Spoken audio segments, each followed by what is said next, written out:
Good morning students. हम लोग पिछले क्लास में पढ़े थे फेनॉल का केमिकल प्रॉपर्टीज और उसमें हम लोग रिडक्शन तक पढ़े थे। ठीक है, हम लोग आज पढ़ेंगे ऑक्सीडेशन। जब फेनॉल का ऑक्सीडेशन होता है तब क्या प्राप्त होता है ये हम लोग देखेंगे आज, है ना। देखिए ये है आपके पास फेनॉल, ठीक है, फेनॉल। और जब हम लोग इसका ऑक्सीडेशन कराएंगे किसके प्रेजेंस में, एसिडिक पोटासियम डाइक्रोमेट, ये रहा एसिडिक K2Cr2O7, तो क्या बनेगा ये देख लेते हैं, पाराबेंजोक्विनोन। क्या बनेगा, पाराबेंजोक्विनोन। थोड़ा ध्यान दीजिएगा, ये है आपका पाराबेंजोक्विनोन।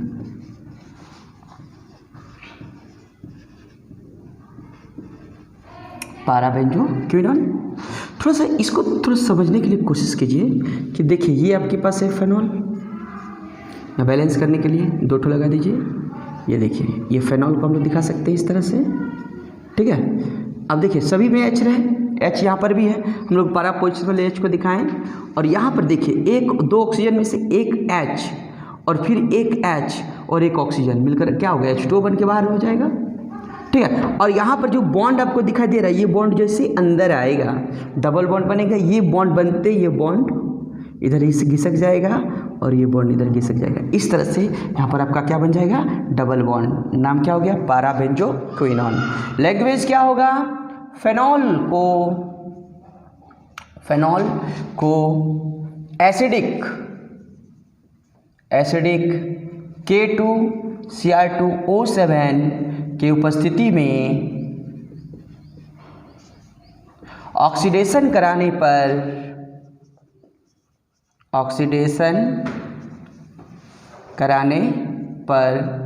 पाराबेंजोक्विनोन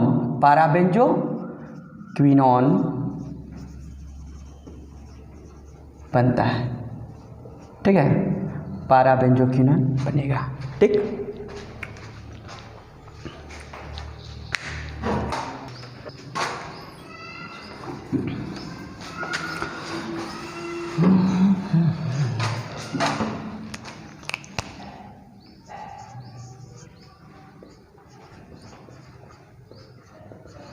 रिएक्शन किसके साथ, PCl5। जैसा कि हम लोग जानते हैं कि आपके पास ये फेनॉल है, OH है, और OH को PCl5 यदि मिल जाए तो हम लोग सब जानते हैं OH की जगह में Cl रख दीजिए, ठीक है, और POCl3 और HCl, नाम इसका क्लोरोबेंजीन, ठीक। जहाँ तक सवाल है लैंग्वेज का, फेनॉल को PCl5 के साथ प्रतिक्रिया कराने पर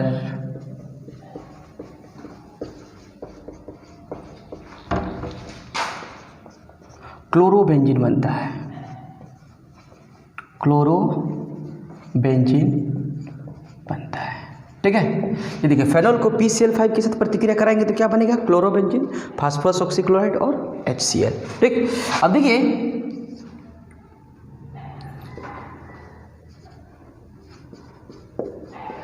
रिएक्शन किसके साथ, NH3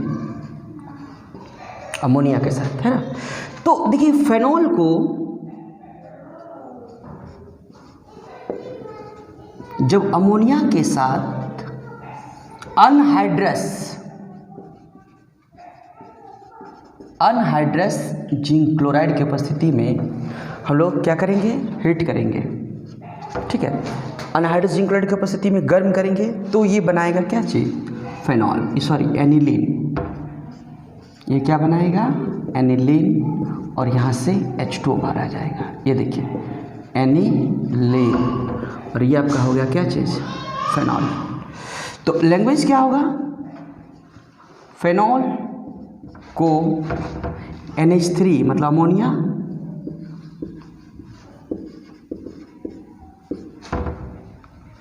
अमोनिया के साथ अनहाइड्रस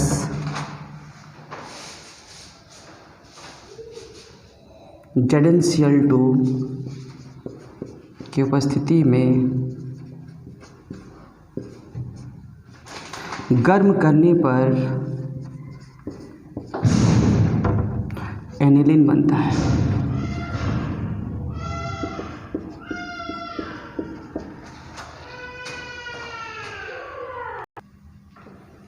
ठीक है, यहाँ पे कुछ छुट्टा है, यहाँ पे ना, यहाँ पे लिख दीजिए 7 अमोनिया के साथ अनहाइड्रस जिंक्लोराइड की उपस्थिति में गर्म करने पर एनिलीन बनेगा। ठीक है ना। चलिए, एक आपका रेमर डायमंड रिएक्शन, ठीक है, एक नेमिंग रिएक्शन है जो हम लोग अल्काइल हैलाइड चैप्टर में पढ़े हैं ना, हेलो अल्कन हेलो एरीन में। ये है नेमिंग रिएक्शन NR। चलिए थोड़ा देख लीजिए, Reimer diamond reaction, Reimer diamond reaction, ठीक है, रेमर डायमंड रिएक्शन। ठीक है, इसमें क्या होता है ना, फेनॉल रहेगा, क्लोरोफॉर्म, क्या नाम है इसका, क्लोरोफॉर्म, और KOH या NaOH भी ले सकते हैं, KOH या NaOH। जब भी फेनॉल को हम लोग क्लोरोफॉर्म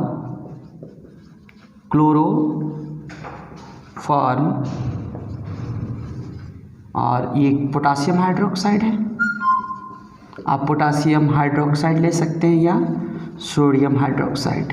ठीक है, क्या बना देगा, ये सैलिसियल्डिहाइड बनाएगा। ये देखिए, ये बनाएगा सैलिसियल्डिहाइड। ठीक है, और क्या बनाएगा, KCl 3KCl, और क्या बनाएगा, वाटर। ठीक है, ये आपका नाम है सैलिसियल्डिहाइड,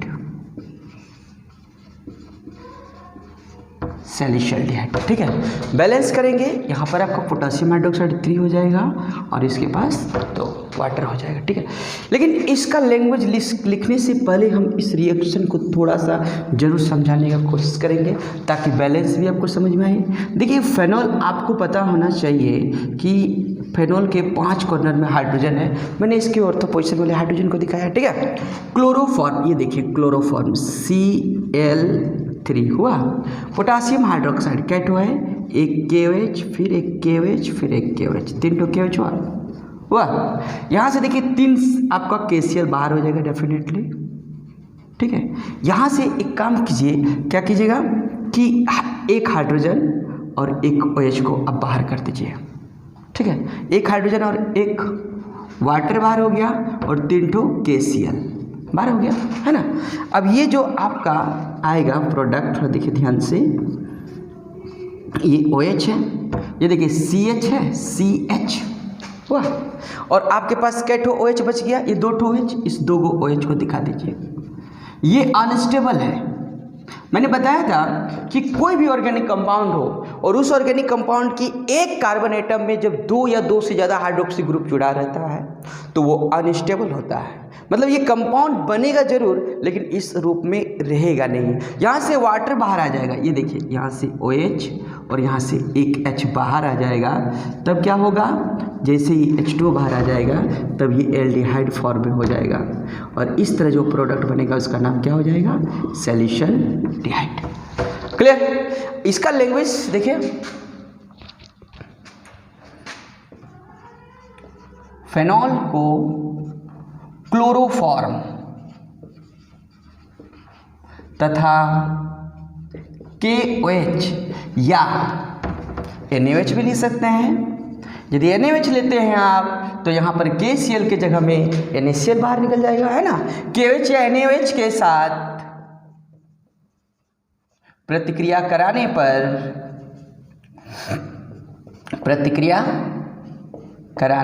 पर क्या बनेगा, सैलिसियल्डिहाइड बनता है, सैलिसियल्डिहाइड बनता है। ठीक है, गुड।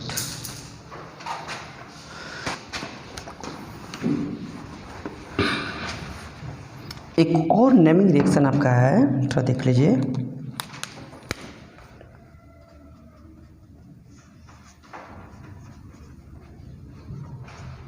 कोल्बे स्किमिट रिएक्शन, इसका नाम क्या है? Kolbe Schmitt reaction.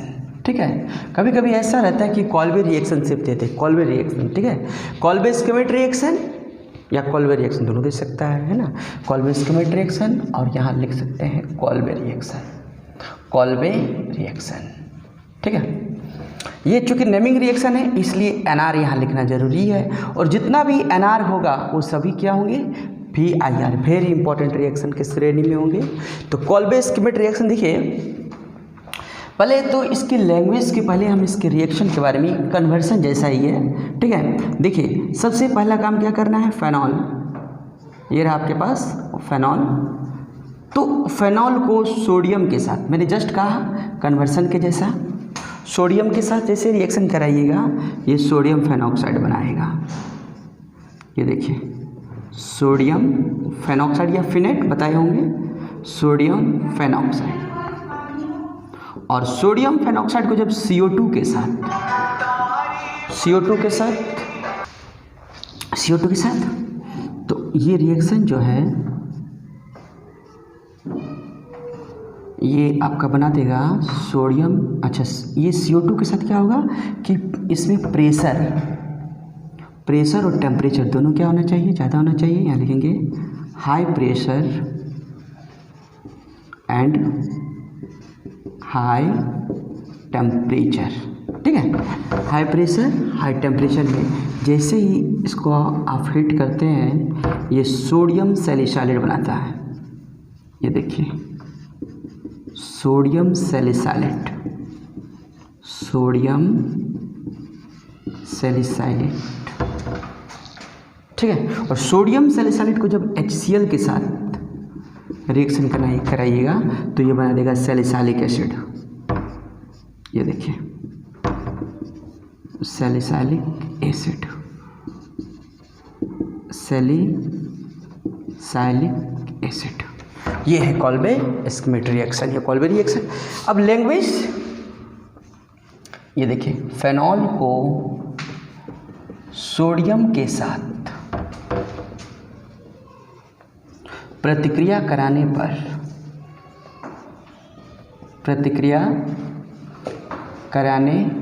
पर सोडियम फेनॉक्साइड बनता है। ठीक है, जिसे CO2 के साथ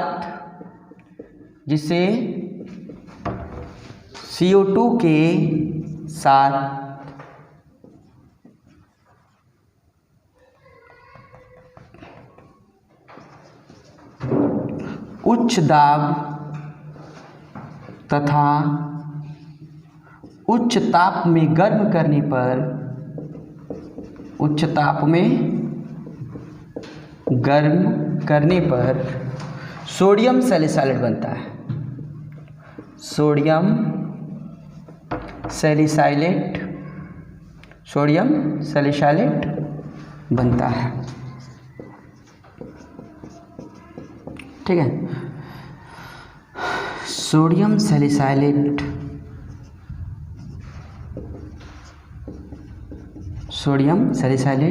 को HCl के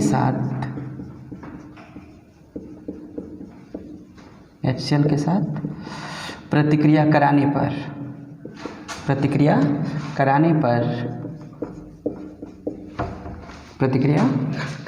पर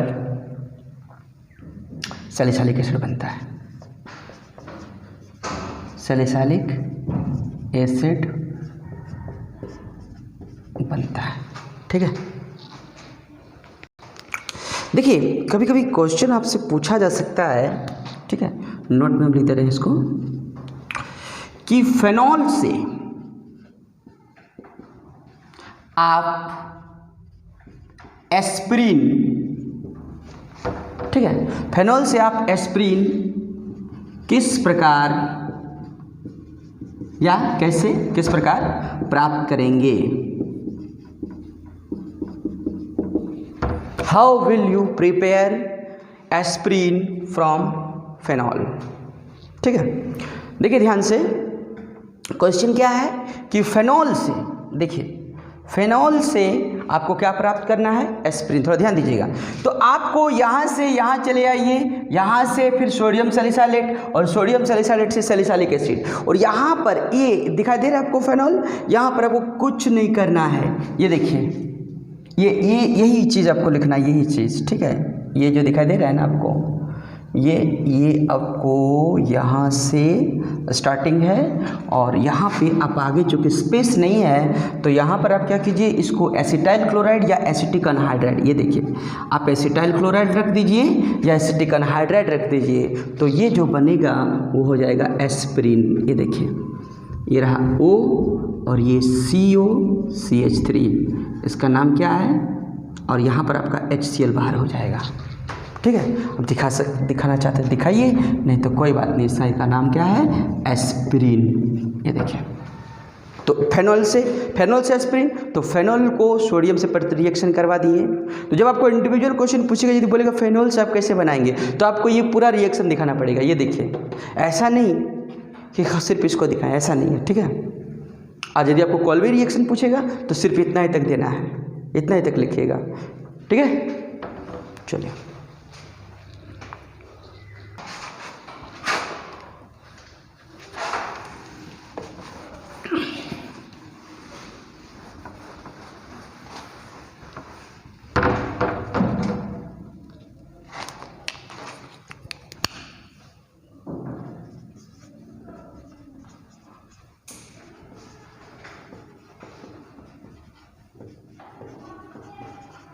रिएक्शन किसके साथ, थैलिक अनहाइड्राइड।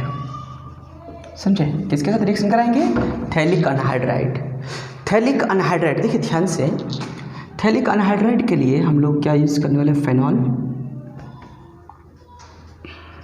ये देखिए, ये आपका फेनॉल, इसके पारा पोजिशन वाले H को दिखा रहे हैं, और एक और ले लिए फेनॉल को। ठीक है, देख कितना आसान है ना। और थैलिक अनहाइड्राइड, ये देखिए थैलिक अनहाइड्राइड क्या होता है, एक्चुअल में क्या है कि जब थैलिक एसिड को हम लोग गर्म करते हैं तो थैलिक अनहाइड्राइड बनता है। ये देखिए, ये आपका थैलिक एसिड हो गया, थैलिक एसिड। अनहाइड्राइड में क्या होगा कि यहाँ पे आपको इस तरह से स्ट्रक्चर फॉर्म होगा, ऐसे इस तरह से। ठीक है, किसके प्रेजेंस में, कॉन्क H2SO4 के प्रेजेंस में। जब कॉन्क H2SO4 इसमें 3-4 बूंद मिला दिया जाए तो क्या होगा, थोड़ा ध्यान दीजिएगा, वाटर मॉलिक्यूल पहले बाहर आएगा। तो वाटर मॉलिक्यूल के लिए इस पारा पोजीशन के H को और इस ऑक्सीजन को हम लोग पार कर देंगे। जैसा कि आपको दिखाई दे रहा है, इसका नाम है थैलिक अनहाइड्राइड। क्या नाम है, थैलिक अनहाइड्राइड। और इसका तो नाम जान भी करते हैं हम लोग, फेनॉल। दोनों फेनॉल है। अब ये प्रोडक्ट पे थोड़ा ध्यान दीजिएगा, कैसे बना, ने इसके पारा पोजीशन को H2 हम लोग हटा दिए हैं। ये देखिए, इसके पारा पोजीशन के H को हम लोग हटा दिए हैं, और थैलिक अनहाइड्राइड, थोड़ा नोटिस कीजिएगा, थैलिक अनहाइड्राइड के ऊपर वाला ऑक्सीजन को हम लोग हटा दिए हैं। तो आप यहाँ क्या कीजिए, यहाँ तक बनाइए। ठीक है, यहाँ कार्बन लीजिए, और ये स्ट्रक्चर देखिए हुआ। अब देखिए, ये ऑक्सीजन जो है इस H, दोनों H को लिया है, तो यहाँ से देखिए ये जो बॉन्ड है डायरेक्ट इस कार्बन से जुड़ेगा, और ये जो बॉन्ड है इस कार्बन से जुड़ेगा, यानी कि ऐसा बनेगा बॉन्ड। ये देखिए इस तरह से ऐसा बनेगा बॉन्ड, यहाँ पर जाएगा इलेक्ट्रॉन, और ये जो आपको दिखाई दे रहा है ना पारा पोजीशन वाला, इसको यहाँ से लाइन खींचिए और सीधा इस कार्बन में जोड़ दीजिए। हो गया, ये प्रोडक्ट बन गया। इसका नाम है फेनोल्फथैलीन। क्या नाम है इसका, फेनोल्फथैलीन। ये देखिए, फेनोल्फथैलीन हो गया। अच्छा, यहाँ पर मैं ज़रूर इसको दिखाने की कोशिश करूँगा नोट में कि ये देखिए आपका ये थैलिक एसिड है,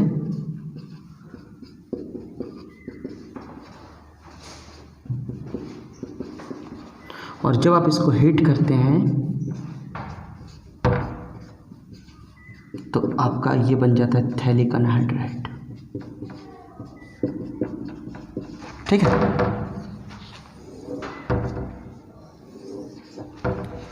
लैंग्वेज फेनॉल को थैलिक अनहाइड्राइड के साथ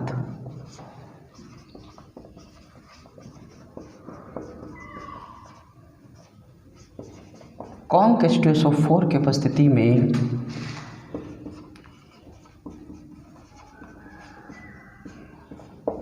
प्रतिक्रिया कराने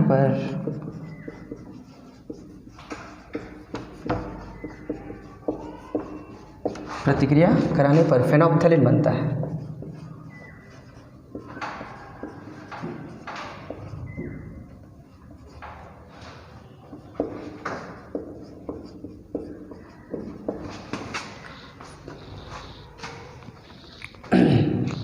फेनोप्थेलिन बनता है।